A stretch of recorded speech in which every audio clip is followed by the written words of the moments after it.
సాధారణంగా ఎక్కడైనా దక్షిణామూర్తి చిన్ముద్ర పట్టి సాకారంగా ఉంటారు. ఆశ్చర్యం ఏమిటంటే శైవాగమం మొత్తం మీద పశ్చిమాభిముఖంగా ఉన్నటువంటి శివస్వరూపాన్ని సజ్జోజాతమూర్తి అని పిలుస్తారు. పశ్చిమాన్ని చూస్తే సజ్జోజాతమూర్తి, తూర్పుని చూస్తే తత్పురుషమూర్తి. అలాగే సజ్జోజాత అఘోరం దక్షిణం, అఘోర సజ్జోజాత అఘోర తత్పురుష. అలా పైకి చూస్తే ఈశానమూర్తి మోక్షప్రదాత.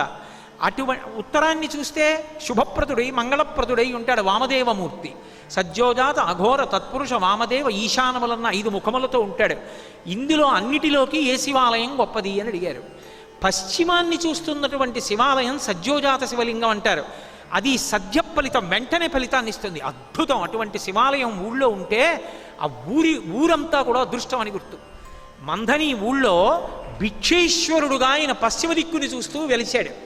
చిత్రం ఏమిటంటే అన్ని ఊళ్ళల్లోనూ ఆఖరికి బృహదీశ్వరాలయంలో కూడా దక్షిణామూర్తి చిన్ముద్ర పడితే ఒక్క మంథనిలో మాత్రం పానవట్టం లేనటువంటి దక్షిణాన్ని చూస్తున్నటువంటి దక్షిణామూర్తి లింగస్వరూపంగా వెలిశాడు. ఒకే దేవాలయంలో 2 శివలింగాలు, అంతరాలయంలో సజ్జోజాతమూర్తి, బయట దక్షిణామూర్తి, 2 క్షేత్రాలు.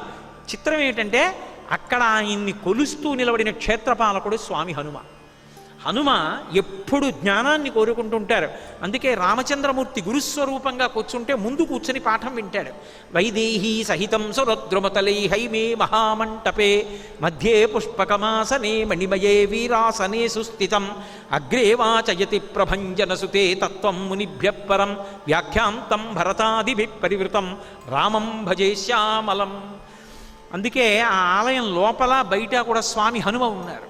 అంటే త్యాగరాజు అయి ఈ లోకాన్నంతటినీ కూడా అనుగ్రహించేటటువంటి సుఖాన్ని కల్పించేటటువంటి మహాస్వరూపంగా నిలబడతాడు. కాబట్టి శంకరుడికి త్యాగరాజు అని పేరు. అందుకే ఆయనకి శంభుమూర్తి అని ఒక పేరు. శం అంటే సుఖం, శంభు అంటే శం భావయతీతి ఇది శంభు. మనందరికీ ఇది సుఖముగా ఉన్నది అన్న భావన కల్పించేటటువంటి వాడెవరో ఆయనని శంభుమూర్తి అని పిలుస్తారు. ఉదాహరణకి నేను ఏదో ఒక మధుర పదార్థాన్ని తిన్నాననుకోండి, చాలా బాగుంది అన్నాను అనుకోండి, అంటే సంతోషంగా సుఖంగా ఉన్నానా లేదా? నాకు సంతోషంగా సుఖంగా ఉన్నాను అన్న భావన కల్పించేవాడెవరో ఆయనే శివుడు. ఆ సుఖాన్ని ఇచ్చేటటువంటి వాడు శివుడు.